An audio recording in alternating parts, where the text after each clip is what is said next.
Help you folks? Name's Randolph. I'm the manager. We're looking for Rose. Works as a waitress down at the diner. Rose, sure. Nice girl. Who wants to know? I'm Alan Wake. The writer, huh? I heard on the radio you were visiting. Well, I'll show you her trailer. That Rose, she's a nice girl. Always pays her rent on time. As I was saying, Al, I found all sorts of weird stuff from the local newspaper's archives. This place is crazy. Disappearances, mysterious deaths, urban legends come true, and, get this, most of this stuff takes place around Cauldron Lake. Well, you ain't wrong, mister. The Indians thought the lake was a doorway to the underworld. I'm the God-fearing type myself. I don't hold with that sort of thing. Yeah, okay. Anyway, there was an island there owned by a guy called Thomas Zane. Now, some of the articles I found about him make him out to be a famous writer, but I ran a bunch of searches, couldn't find a single thing he wrote. Zane was heavily into diving, so much so that the place came to be called Diver's Isle.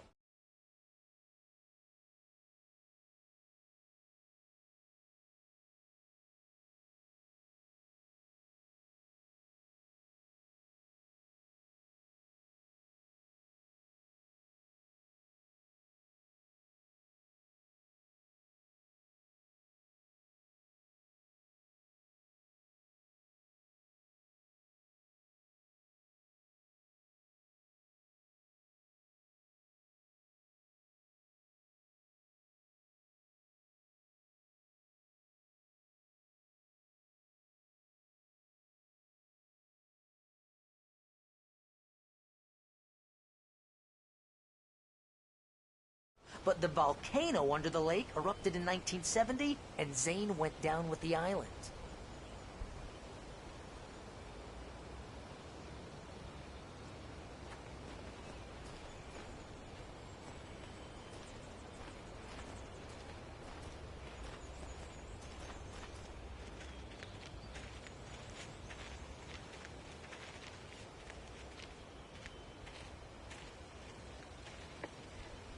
Yeah, how about that?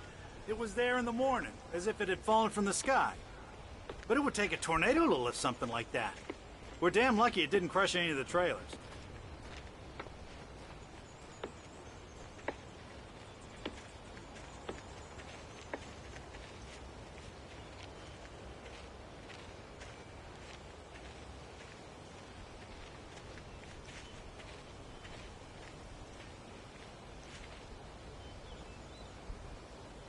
It gets better. A local girl, Barbara Jagger, drowned in Cauldron Lake just a week earlier. They were lovers. Sure, Jagger's a local spook story. The Scratching Hag. Comes for you in the dark. Childish stuff like that. Anyway, Al, I'm just getting to the best part. All of the articles about this stuff were written by Cynthia Weaver. I asked around, and she's that crazy bag lady you met. What, the lamp lady? She can be a little loopy, but she's not homeless or anything. Yeah, anyway, she knew both Jagger and Zane before they both died, and she had some kind of a breakdown.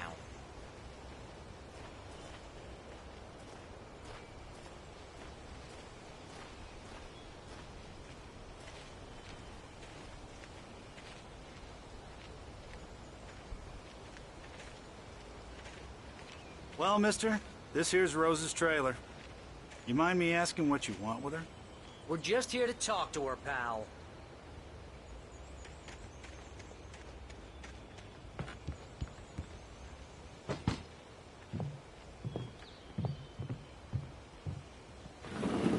Welcome to... Oh dear, Mr. Wake. I'm so glad you're here. Rose, you have my manuscript? Oh. Oh, yes. Yes. Please, come in. Hey, this is really good. Rose, Yes, my manuscript. I really need it. I understand. I know what you need. A muse to inspire you. Oh, for Barry. She doesn't have anything. Yeah, hey, Al? Al, what's... Oh... Barry! What? What?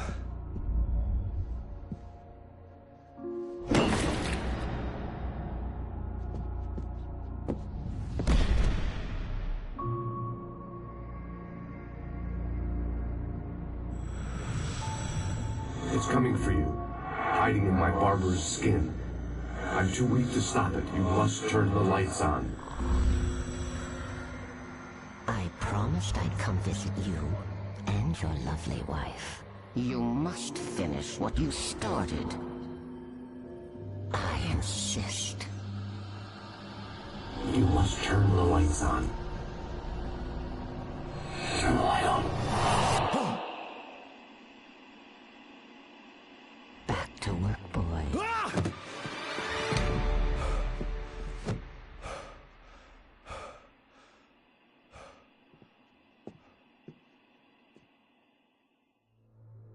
I felt nauseous, hungover. Only anger kept me going. I can't tell reality from dream anymore, but it seems I have an imaginary editor to help me. She's an old woman in a funeral dress. I call her Barbara Jagger. She's very strict. I'm writing faster and faster. My manuscript is being heavily revised. The edits are getting very aggressive, and each day there's less of me and more of her. I hate it, but I know she's right.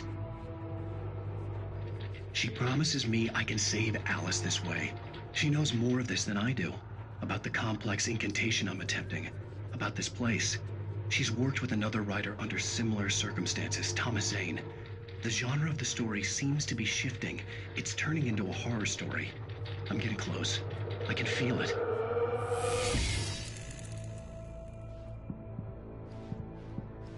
Rose took a day from me. I had less than 12 hours left to meet the kidnapper. All I could do was get Barry into the car, work something out once I got on the road. Welcome to the Oh Dear Diner. What can I get you today? Coffee? I couldn't work up much hate for Rose. Something had used her to get to me and left its mark. First refill is free. Milk and sugar on the counter there. Would you like to hear today's specials? Thank you. Have a nice day. Come back soon.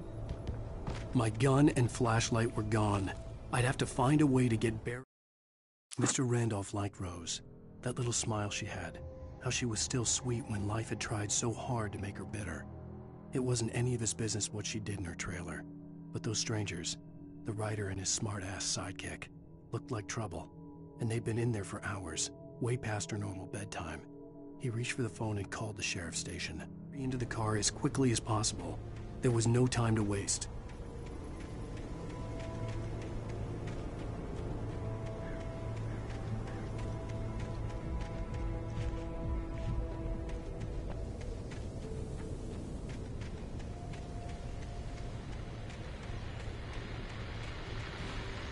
I just stepped outside to catch a breath of fresh air. Let me tell you, the weather's getting heavy. Nights like this make me especially glad I'm here talking to you and not home in bed. Once the weather takes a turn like this, I can't sleep at all. It's all tangled bed sheets and dark thoughts, punctuated by the occasional plunge into nightmare. Is it just me? Well, perhaps it is. But I hope I can make the night a little bit easier to get through. Caller, you're on KBF FM. Hey, hi, it's Walt Snyder. What's on your mind, Walt? Well, I ain't the way you are, but, well, I can't sleep either, you know? I just been staring out the window here, trying to make sense of it all, but, I ain't been drinking either, you know? I just... Well, you sound like a man with a problem, Walt. I had argument with Danny. You know Danny, and, then I got in trouble with the law, you know, and, I'm just, well... I heard something like that, Walt. Yeah, well, you know, Danny's my best friend, and, they let me, bail today, and now I'm just alone here at the window, you know, waiting. Man, and there's something in the air tonight, man. I was just outside looking up at the sky above our broadcast tower thinking the same thing. What are you waiting for, Walt? I don't know. you know, something's gonna happen. You know, I think I better go. Well, maybe... No, thanks, Pat. Well, good luck to you, Walt. Hang in there. Let's take a little break. Folks, this weather's really something else, huh? How can I be sure that you will walk away? Why do love is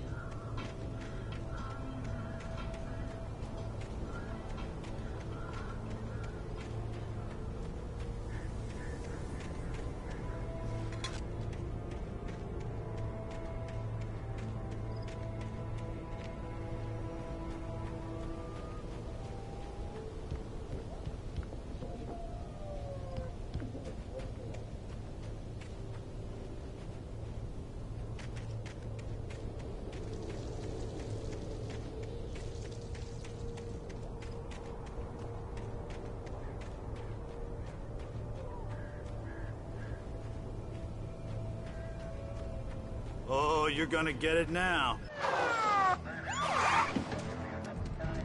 God knows what you've done to that poor girl.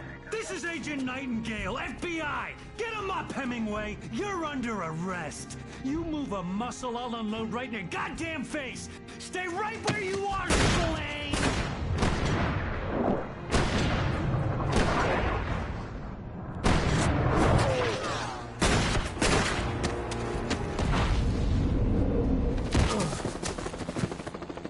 What are? I'm standing right here, you goddamn maniac!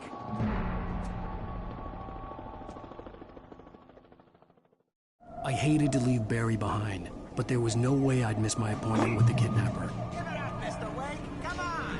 Take it easy.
For decades, the darkness that wore Barbara Jagger's skin slept fitfully in the dark place that was its home and prison. It was hungry and in pain. It dreamed of its nights of glory when the poet's writing had called it from the depths and given it a brief, terrible taste of power and freedom. The rock stars had stirred it from the deep sleep the poet had sunk it back to in the end. When it sensed the writer on the ferry, it opened its eyes.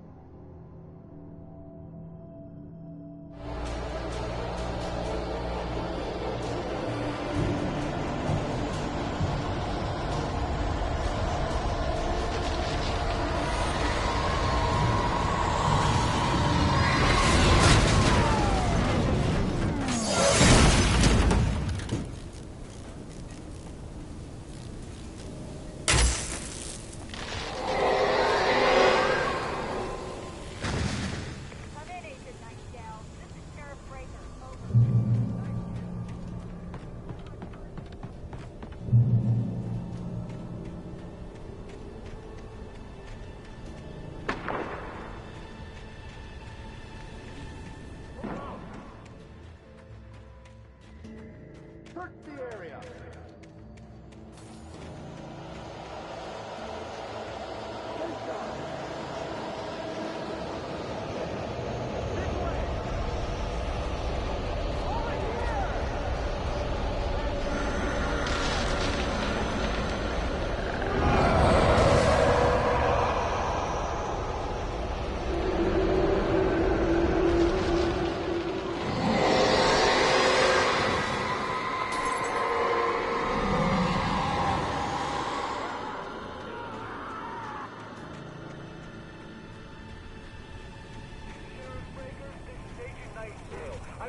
This horror was everywhere I went, circling me.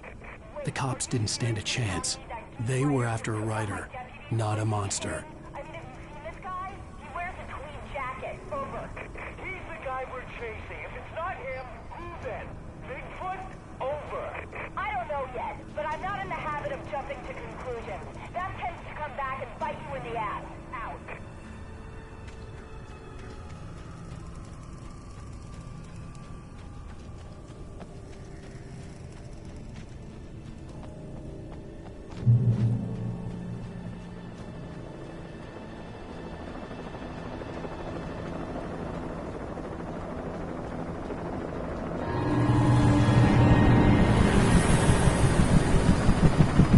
You on the ground. Hold it right there. There's nowhere to run. Freeze!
This is James. Mulligan Thornton, come in. Over. Thornton here. James, we got both Wheeler and Rose in custody. They didn't put up a fight or anything. Well, hey, what are you... Come on. Sit down and give me that. James, Mulligan here. Over. Go ahead, Mulligan. Over. We got Wheeler and Rose here. Wheeler's drunk or hopped up on something. Speaking of which, that Fed had a pretty distinctive whiff of Otis Scotch about him, if you know what I mean. Over. I don't have anything on that, Deputy Mulligan. Over. Well, whatever. Anyway, Rose is just being plain weird here. You better get Doc in to take a look at both. Over. Gotcha. You better get them here quickly. The, Fed's gonna want to interview Wheeler. Over. Oh, yeah, I'll bet he does. Looks like they have a lot in common. Mulligan out.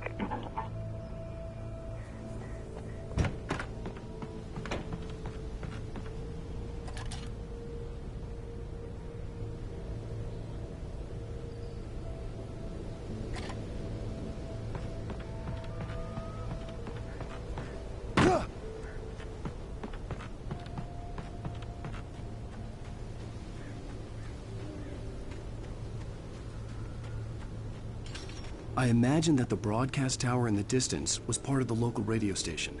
Maine seemed like a decent guy. Perhaps he could give me directions to the coal mine.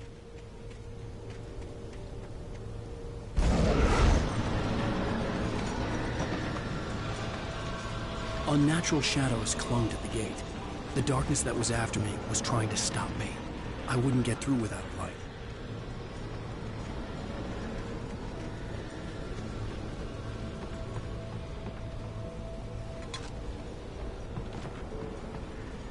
There was no power to the searchlight.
took me a moment to recognize the flashbang grenades. They were an ideal weapon for my situation. Team 1, come in. Over.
And here's another call.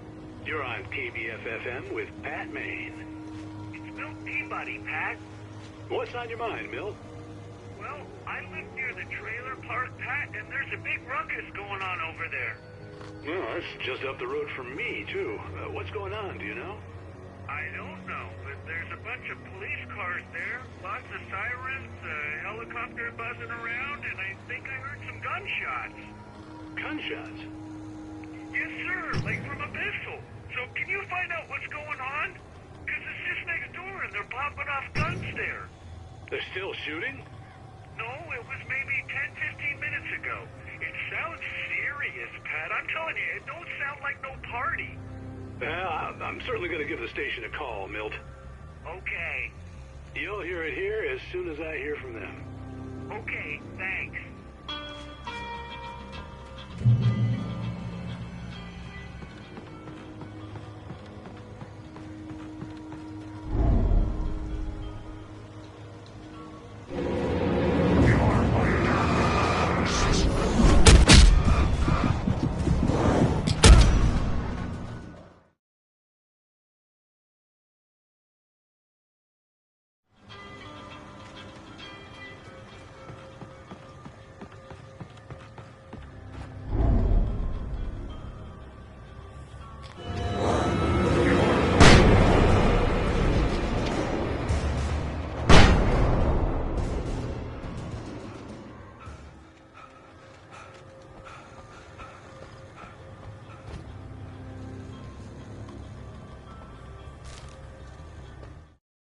Touched by the dark presence, Rose was lost in a dreamland where everything was drawn in black and gray crayons.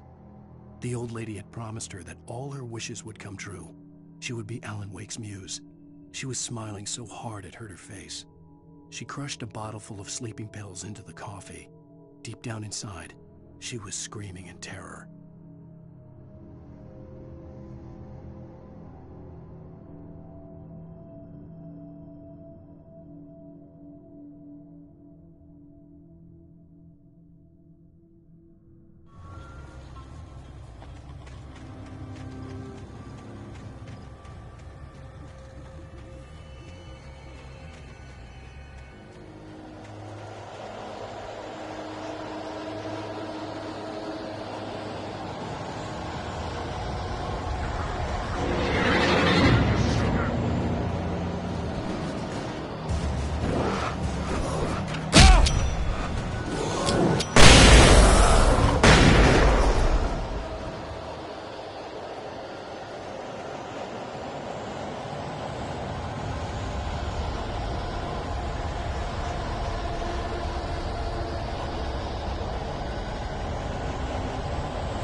I hoped Maine could lend me a car to get to the coal mine.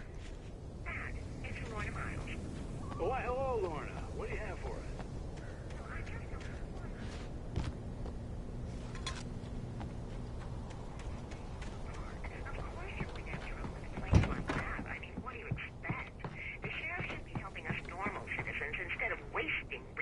On those people. Well, They'll have to try to sort themselves out. I'm sorry, but my granddaddy settled in Bright Falls in 1911. well, thank you very much for that compassionate viewpoint, Lorna. Oh, here's a little surprise. The famous writer Alan Wake just walked in. Folks, I'm going to see if I can talk him into an interview. Come on in, Mr. Wake. Oh, I'm so glad you could find the time to do this, Mr. Wake. Nowhere to run now, Dan Brown. You back away from me.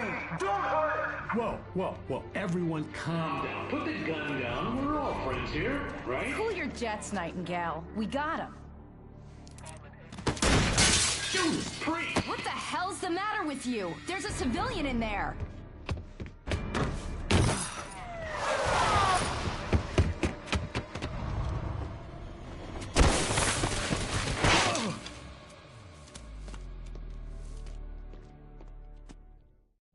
I'll get you yet, even if it kills me. You hear me? You hear me, H.P. Lovecraft? I had fallen off so many cliffs it was ridiculous. That's what you get for naming a book The Sudden Stop. It was probably good I hadn't had the chance to tell Maine where I was. Nightingale stared through the broken studio window into the dark woods. He turned around, started to walk out, but Maine grabbed his arm. "Young man, you almost shot me. You don't shoot off rounds at people like that. What's the matter with you?" Nightingale shook his arm free, marched out. His cheeks burned with rage and humiliation. Going. I'd have to lose the cops and find my own way to the mine.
There was no sensible reason for the power company work lights to be here.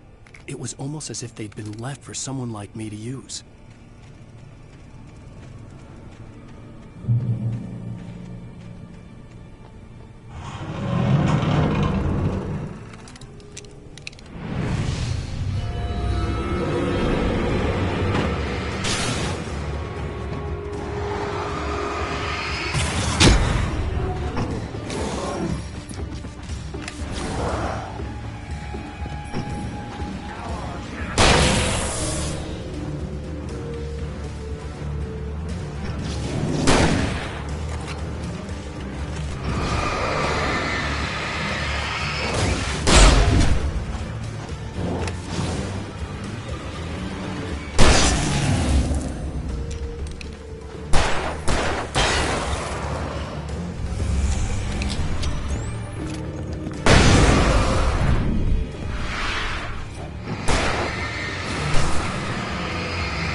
Sarah trusted her gut, and her gut said Agent Nightingale was an asshole.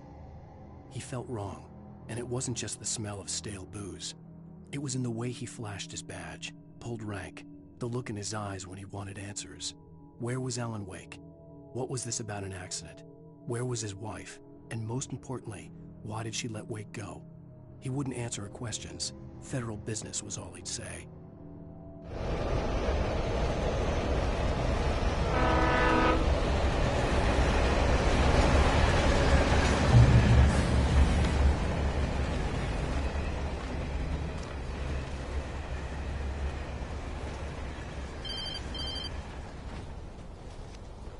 Hello? The most stubborn man I've ever met. Alice? Alice? Alan. Alan. I'm so afraid. He keeps me in the dark. Please help me.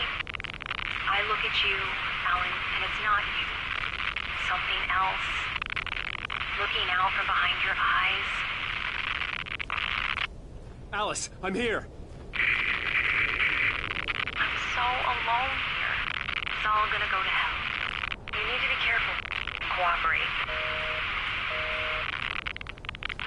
The connection had been terrible, but that wasn't the only thing that hadn't been right with the call. The pipe wrenched itself loose from the bridge's steel framework. Wrapped in darkness, it floated in midair, twitching. For a moment, I didn't understand what I was looking at. The heavy object lurched at me with impossible force.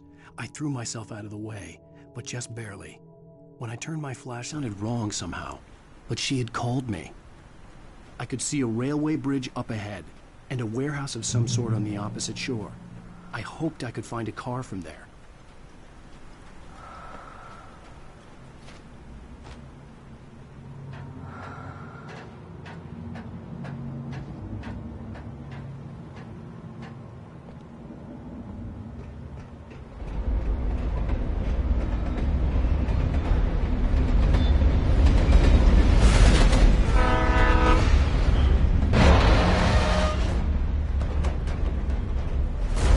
That was pursuing me was growing stronger, and it was taking over everything in its path.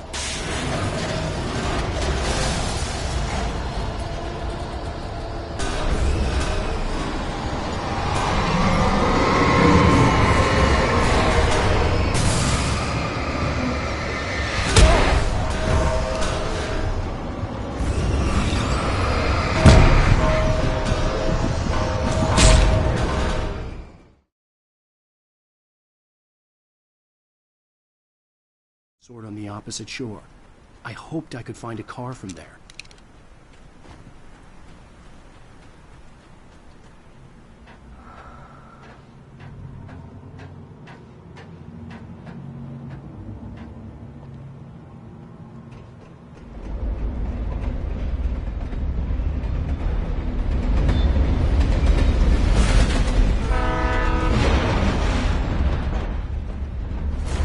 That was pursuing me was growing stronger, and it was taking over everything in its path.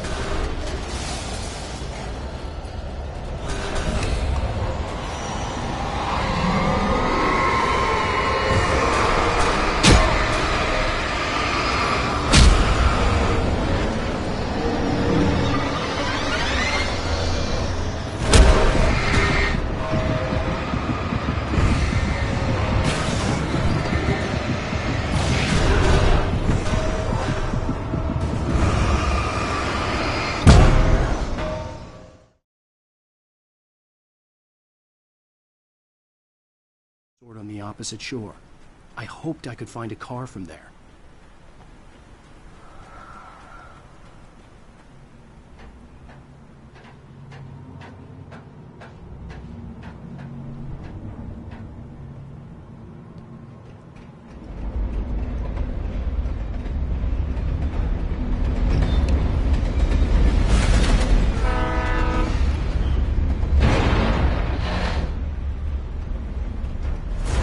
That was pursuing me was growing stronger, and it was taking over everything in its path.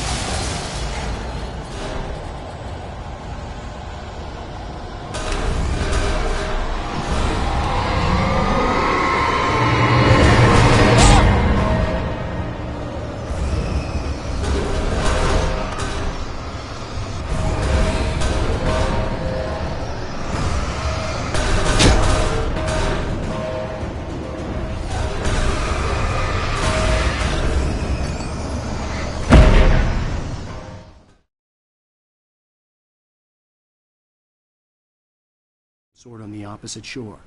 I hoped I could find a car from there.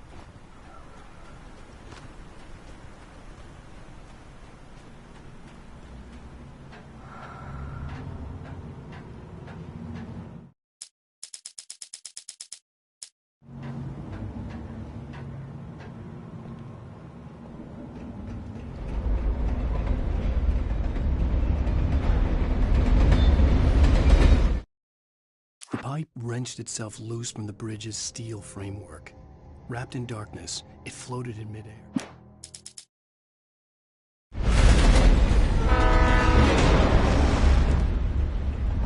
The darkness that was pursuing me was growing stronger, and it was taking over everything in its path.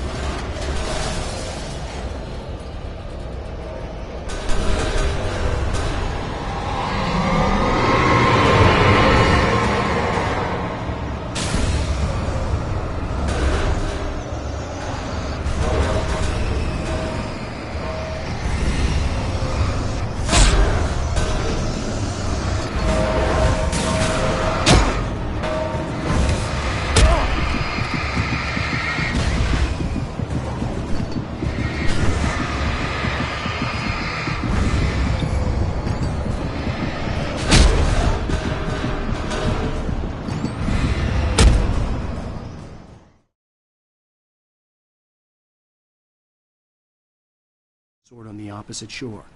I hoped I could find a car from there.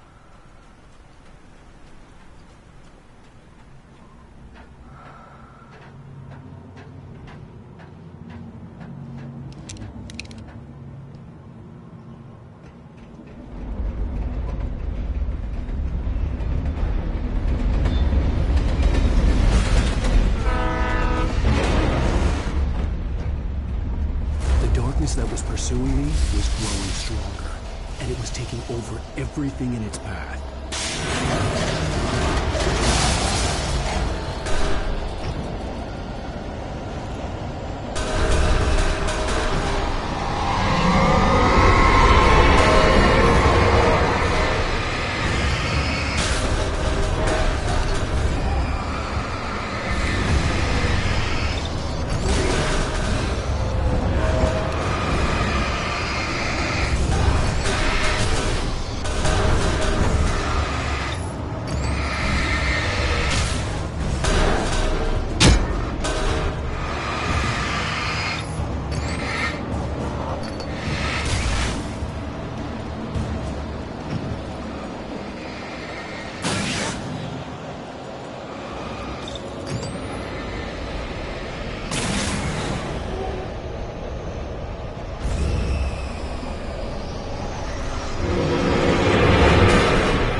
I slammed the door shut right in his smug face. He pleaded for me to open the door. True to form. As a teenager, just starting to get interested in writing, Stephen King had been a source of inspiration to me. I thought about all the inanimate objects that had come to life in his books. No one is safe in a good horror story. Certainly not the protagonist. That's what makes them fun.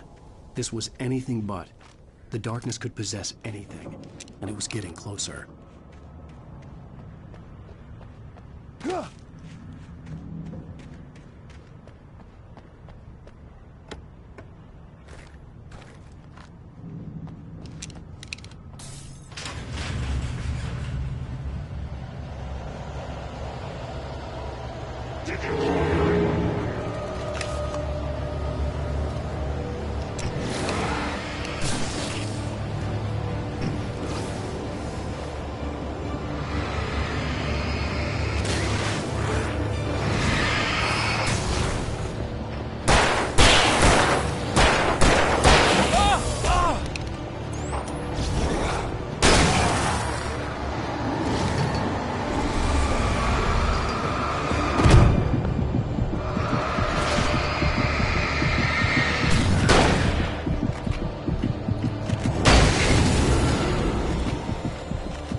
take the facts of our existence for granted, unaware that they are merely a thin veneer of desperate self-delusion, covering a vast cosmos of madness and horror. All too often, the stars are right. In Night Springs. Tonight's episode, A Family Occasion. Journalist Alvin Derlis' trip to study the local customs of an insular community in Night Springs has been less than successful. Until tonight. Well, I'm glad you changed your minds about this. Ancient customs, local mythology. My editor loves this kind of stuff. Well, Mr. Derleth, we don't want to feel like we're on exhibition. But you have demonstrated the seriousness of your intent. Oh, I am serious. Really, just do your thing. I'll stay out of your way and observe. Actually, I thought you could assist us. I'm afraid we are a man short. It would provide you with an intimate perspective. Could I really? Of course, Mr. Derleth. Well, I guess that's the least I... What would I have to do? Oh, here. Let me show you with a kiss.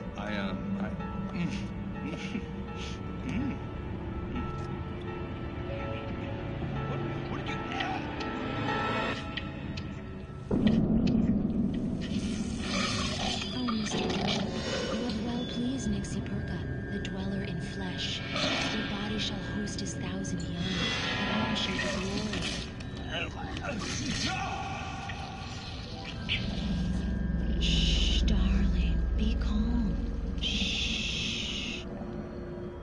Alvin Derleth learned a harsh lesson. If you go looking for mythology, it may come looking for you. And such quests always bear fruit. Night Springs.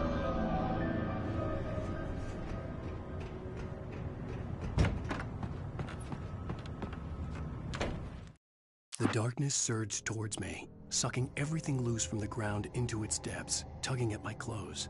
I saw the flare the kidnapper had dropped and threw myself towards it just as I felt my feet leave the ground. The darkness embraced me with the force of a tornado. Somehow I managed to light the flare. The darkness roared and cast me away. I fell toward the dark.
never been this glad to see the sunrise. I had a couple of hours to get to the coal mine.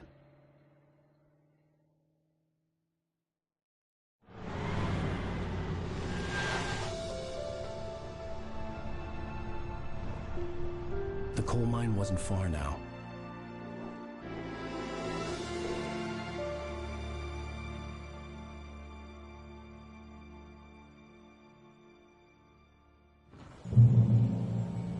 Today, I would meet the kidnapper, and he would give me Alice. I wouldn't give him any other choice. A drowning man will clutch at a straw. Little by little, without realizing it, I'd come to believe that the story in the manuscript was coming true. The current of its narrative had taken me deeper and deeper into dark waters. Alice had been taken from me. Barry was probably in jail. I was a fugitive from the FBI. The whole world taken over by the Dark Presence was trying to destroy me. It all felt real, but it matched a textbook case of insanity.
I was early. I was supposed to meet the kidnapper at noon in the main building. The coal mine was quiet. It was a museum now.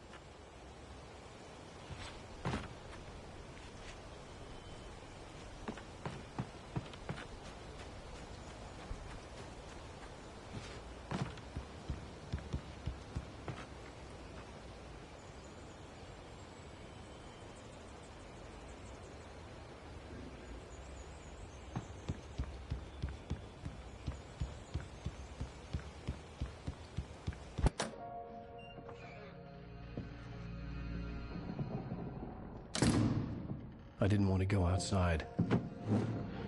Cops had to be looking for me. The noon sun turned the place into a sauna. The day dragged on. Different scenarios ran through my mind. Ways of how I'd torture the kidnapper to get Alice back. Or the different horrible things he could have done to her. I imagined her dead. I had no way of knowing she was still alive. It was killing me. I was running on blind hope. It was all a waste of time. The bastard never showed up.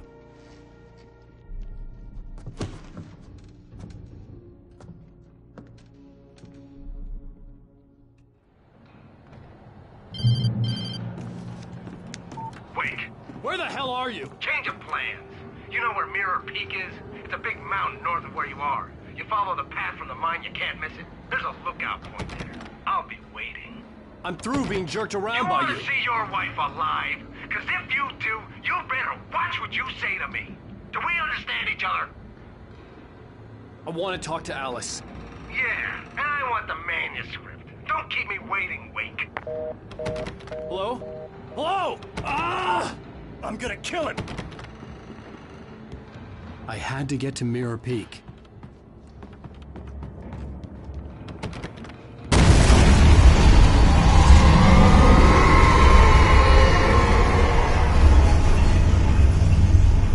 It was close.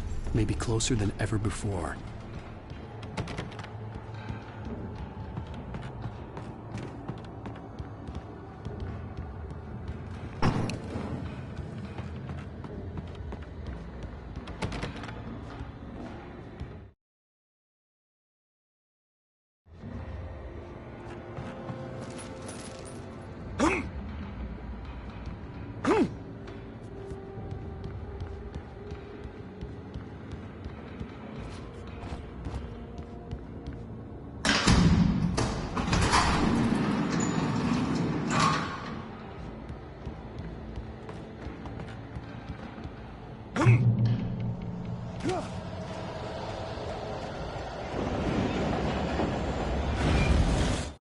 When Thomas Zane fell for Barbara Jagger, it happened fast.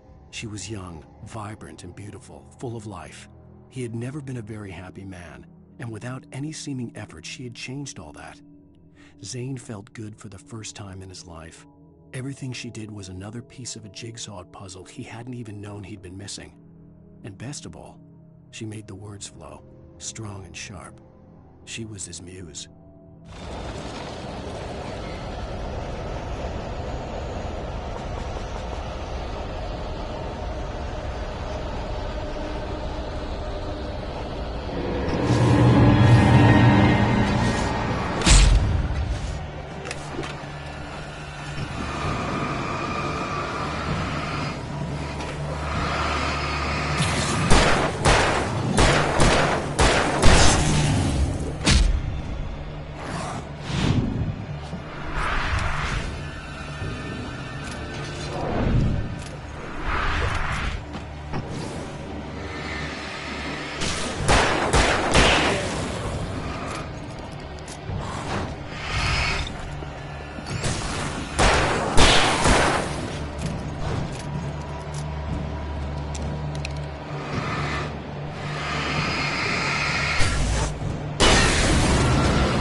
The hillside ahead was to go through the building.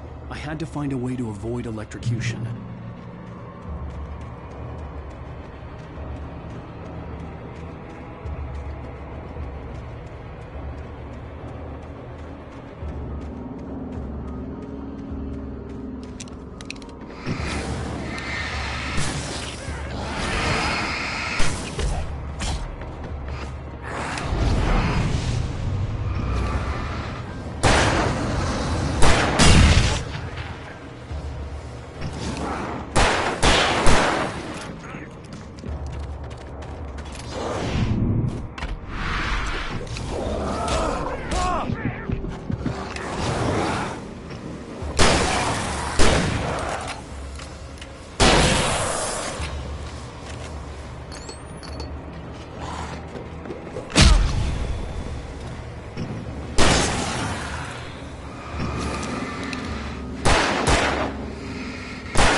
Some of the Taken retained echoes of their former selves, but these were just the nerve twitches of a dead thing. Nothing remained but a shell covered and filled with darkness. In most cases, these puppets were enough for the purposes of the Dark Presence. But for anything more elaborate, as with the writer, it was different. It needed his mind. And so rather than taking him over completely, it merely touched him.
There was no way the flashbang grenades were Standard Power Company equipment.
I stared through the bars of the jail cell. Barry stood behind me, swaying on his feet, looking as ill as I felt. Agent Nightingale stood on the other side of the bars with Sheriff Breaker. Nightingale had a stack of manuscript pages in his hand. He seemed unhinged as he gloated. Well, I've got you now, Raymond Chandler. It's all here. All the evidence, including conspiracy to murder a federal agent.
I had no real plan. I was going to give the kidnapper all the manuscript pages I had for Alice. If that wasn't enough, I'd hold him at gunpoint and make him talk.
The dark presence was moving ahead of me in the same direction I was going. A cold feeling settled itself in the pit of my stomach.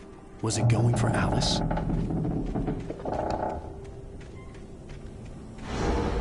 The graveyard shift may cause cancer.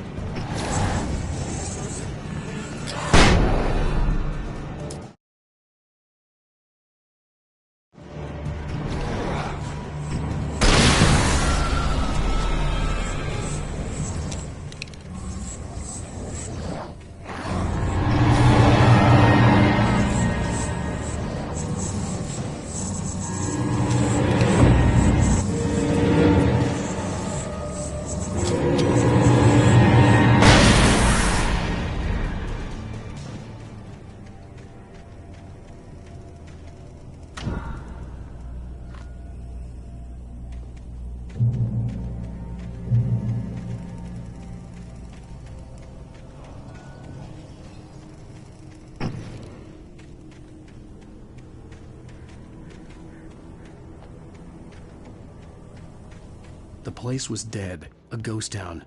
Had been for decades, maybe a century.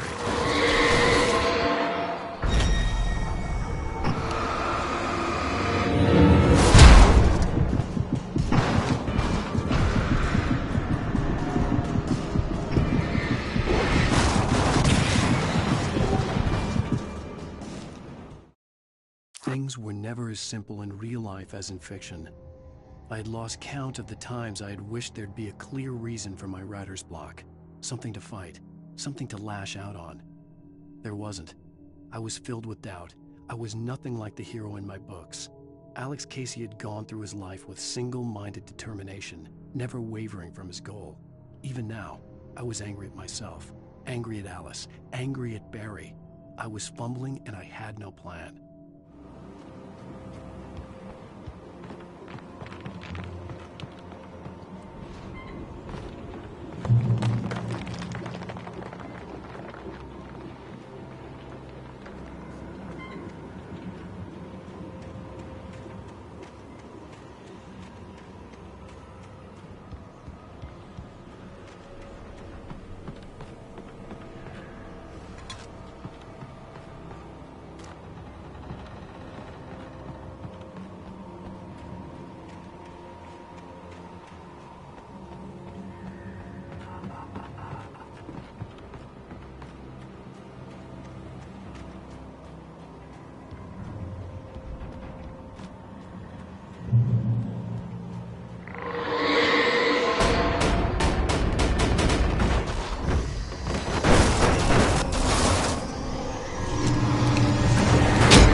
outside of riding is a struggle. I feel ill. I managed to make my way downstairs. There's a shoebox filled with books and papers by Thomas Zane. It's very hard to focus, but I managed to read some of it. He's a poet, and a good one. He writes of muses and creators summoning fabulous things from a magic lake, using his powers to shape the world of a realm of gods and dreams and demons, dark things that wait for a chance to slip through, wearing the flesh of men as disguise. Zane writes about himself, his girlfriend being taken over by a dark presence, about growing scared of the lake. Zane believes it's a mirror to the gaping void of darkness above, where some Lovecraftian presence lurks. I crawl back upstairs. I'll borrow these things for my story. They ring true. They fit.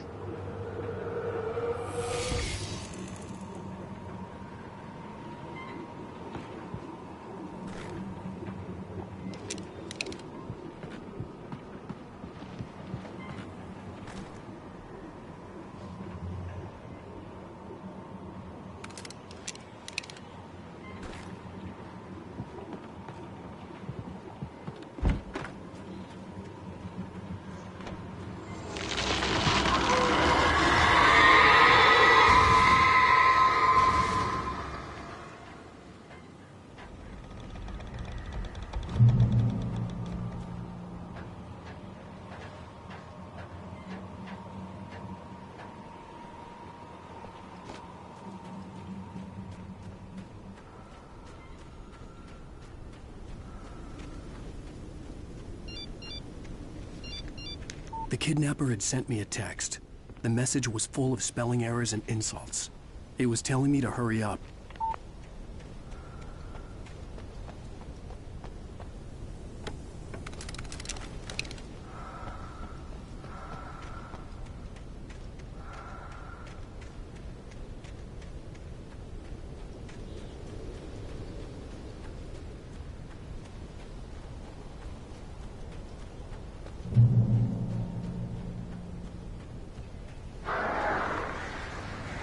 Birds.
Even behind the closed doors and curtains of his grimy room at the Majestic, the local motel, Nightingale could feel the locals' eyes on him, the unrelenting pressure of their judgment.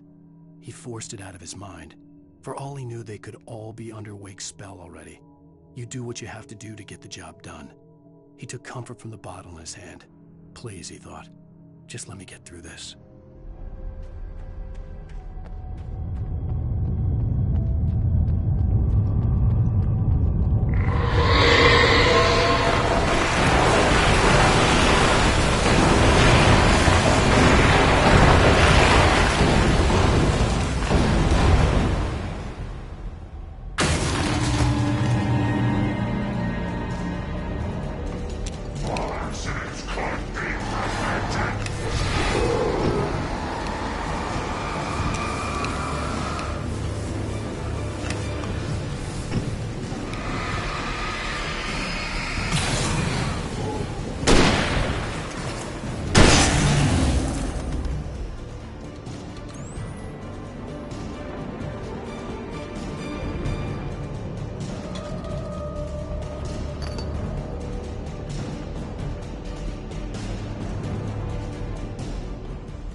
have to make my way up this mine shaft in order to go on.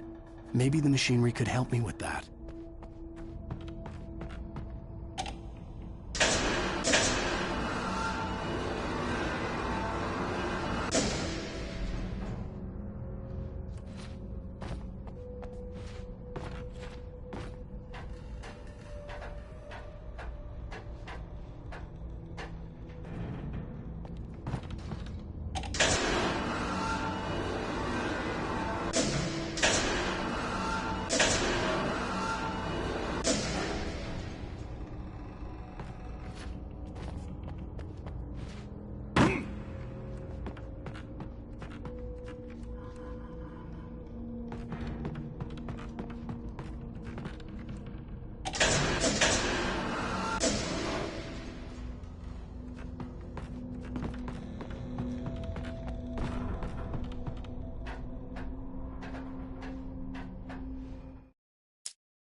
Another cable car.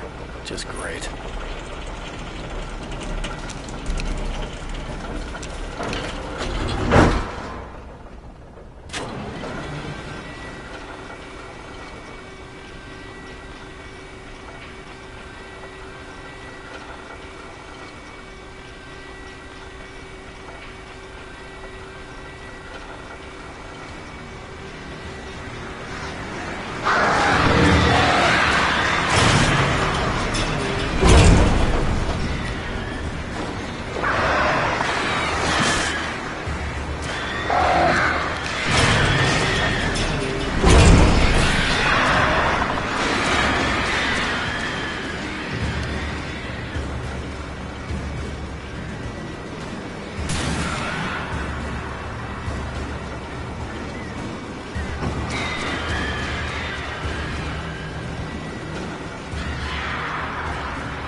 Maud had checked all of Stucky's rental cabins.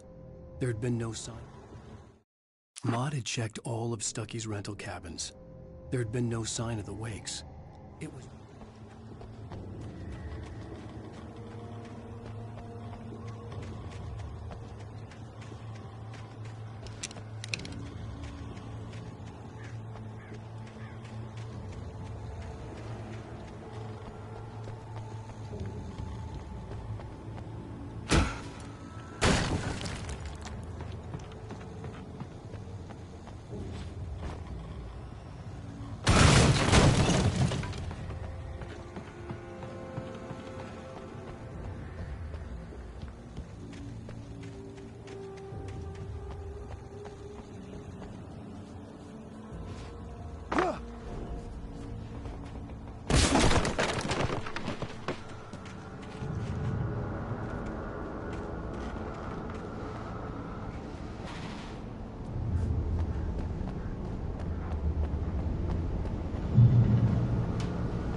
I could see Cauldron Lake. I thought I could make out the spot where the island ended.